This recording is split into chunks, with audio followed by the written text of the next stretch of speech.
Jorge Sampaoli deu por encerrada a novela Pedro. Saudação rubro-negra para a maior e melhor torcida do mundo, a torcida do Mengão. Eu venho chegando nessa manhã de sexta-feira, como sempre, recheado de informações. Mas antes de mais nada, eu não posso deixar de agradecer ao pessoal do TikTok aí, que passamos de 5.400 seguidores. Caraca, estou muito feliz aí com o que vocês estão fazendo no canal Paraquedista Rubro-Negro no TikTok. Sou muito grato a todos vocês. Lá no Facebook também já passamos aí de 5.400. Quero mandar um abraço especial para todos vocês do TikTok, Facebook, Instagram e do YouTube. E você que não é inscrito, se inscreva no botãozinho aqui embaixo, ajude no nosso crescimento para que nós possamos continuar mantendo vocês informados sobre tudo que acontece nos bastidores do Mengão. Estamos aqui para as notícias, né? O Flamengo venceu o Olímpia ontem por 1-0, foi um bom resultado, né? Eu, vou ser sincero, eu contava que o Flamengo fosse ganhar aí pelo menos uns 4-0, de um 4-1, mas não foi possível. Os próprios jogadores do Flamengo falaram que o Olímpia jogou completamente diferente da forma que eles viram. O que acontece? Jorge Sampaoli pegou alguns vídeos de jogos anteriores do Olímpia, passou para os jogadores para poderem analisar a maneira que o time jogava. Em cima disso, Jorge Sampaoli preparou a sua estratégia de jogo, né? Só que o Olímpia veio muito fechado com 2 linhas de 5, né? Veio realmente jogando, buscando um empate para tentar resolver o jogo lá em Assunção, no Paraguai, né? Mas o Gabigol ali, no lançamento, conseguiu encontrar a cabeça de Bruno Henrique, que pela primeira vez, depois que voltou de lesão, jogou aí uma partida completa, jogou os 90 minutos. E o Pedro ficou até de fora aí, a torcida até ignorou o Pedro, né? Ninguém cantou o nome de Pedro. E o Bruno Henrique aí, de cabeça, conseguiu abrir o placar aos 3 minutos do segundo tempo, né? Flamengo vai jogar quinta-feira que vem, em Assunção do Paraguai, para decidir aí a vaga para as quartas de finais. Sabemos que vai ser um jogo muito difícil, um jogo muito pegado, né? Eles aqui abriram a caixa de ferramenta, bateram muito, né? A arbitragem muito fraca. Eu não estou de chororô aqui por causa de arbitragem, não. A arbitragem foi ruim para os dois lados. Quando a arbitragem é ruim no jogo, ela é ruim para os dois times. Não adianta ficar reclamando, beneficiou A, beneficiou B. Não, a arbitragem muito ruim mesmo. Destacar aí um jogador que eu sempre falo, cara, que eu sempre elogio, que é o Wesley. O Wesley, cara, ele me deixa irritado, porque você vê assim, tem uns 15 metros, 10, 15 metros da linha de fundo, né? O lateral ali vem marcar ele e ele não parte para a linha de fundo para cruzar essa bola dentro da área. Coisa que o Bruno Henrique estava fazendo lá do outro lado, coisa que o Ayrton Lucas estava fazendo lá do outro lado. Acho que o Davi Luiz tem que sentar com ele e fazer a mesma coisa que ele fez aí com o Rodinei, né? Rodinei também fazia a mesma coisa. Chegava ali e não partia para a linha de fundo. O cara é novo, 19 anos, tem vigor físico, tem velocidade, tem tudo para ser um dos melhores laterais do Brasil. Mas ele deixa a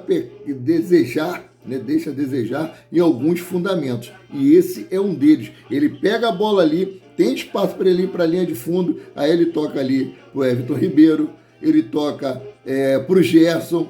Aí os caras que vão cruzar lá para dentro da área, que é a função dele fazer isso, cara.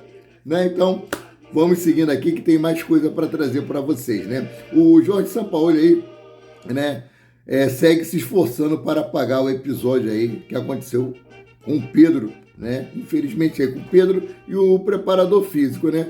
E se o preparador físico aí, Pablo Fernandes, né, está fora do Flamengo, o atacante Pedro segue no clube. E é justamente a convivência com um problema que faz o técnico Jorge Sampaoli se esforçar para tentar apagar o episódio que aconteceu na semana passada e o que movimentou aí os últimos dias do Flamengo.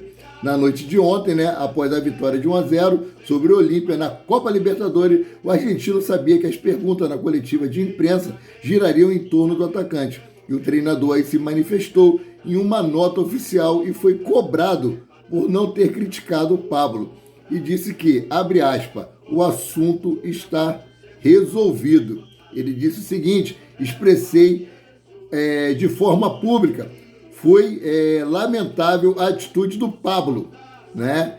Tanto que teve que deixar o clube, ou seja, o Pablo, ele pediu demissão. Pablo Fernandes pediu demissão do Flamengo. Ele ia ser mandado embora de qualquer maneira, mas ele decidiu aí pedir demissão. E todas as pessoas que trabalham comigo no Flamengo são minhas pessoas, portanto, Pedro é minha gente. Mas ao longo da minha carreira, sempre me posicionei com os meus colegas de trabalho porta adentro. O assunto está resolvido, disse São Paulo. O que ele quis dizer aqui? Dentro do ambiente de trabalho, ali no CT1 do Urubu, ele vai tentar ser o mais profissional possível, deixando de lado aí a rusga que ele tem, né, com o Pedro, que o Pedro já demonstrou isso.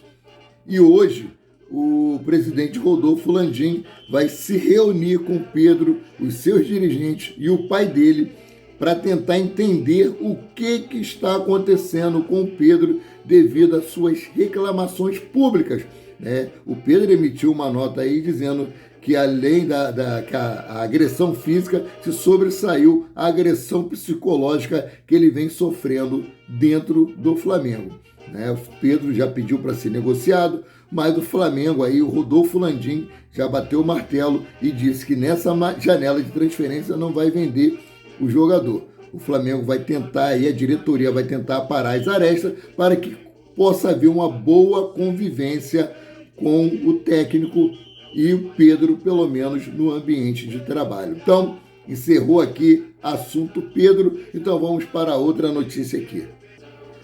Bom, o próximo compromisso do Flamengo é domingo, dia 6, frente ao Cuiabá.